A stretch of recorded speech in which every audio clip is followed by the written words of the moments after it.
இப்ப மனைவியினுடைய கடமை அப்படின்னு பார்த்தா, குடும்பத்தை சிறப்பாக வழிநடத்துவது கடமை. அதைப்போல கணவனினுடைய தொண்டிற்கு உறுதுணையாக இருக்கணும். உறுதுணையா இல்லனாலும் பரவால்ல, தொந்தரவு செய்யாம இருக்கணும்.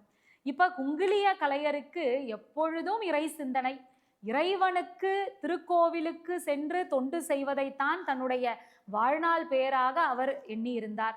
வீட்ட மறந்துட்டாரு, மனைவிய மறந்துட்டாரு, பிள்ளைய மறந்துட்டாரு. ஆனா இந்த அம்மா கணவரையும் தொந்தரவு செய்யாம, அவருடைய தொண்டுக்கும் உறுதுணையா இருந்து, அவரோட பணியையும் தானே சேர்த்து, வீட்டையும், பிள்ளைகளையும் மிக சிறப்பா பாதுகாத்து வந்தாங்க இல்லையா?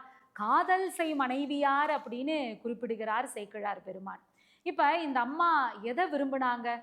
பொன்னும் பொருளும் விரும்பல. இறைவனினுடைய அருள், கணவனினுடைய தொண்டுக்கு நாம் துணையாக இருக்க வேண்டும். இதை மட்டும் தான் அந்த அம்மா விரும்புனாங்க. அதனால தான் இறைவனே கனவில் வந்து செல்வத்தை சேர்த்து வைத்த ஒரு செய்தியை சொல்லிய பேற்றினை பெற்றவர் அந்த பெண்மணி.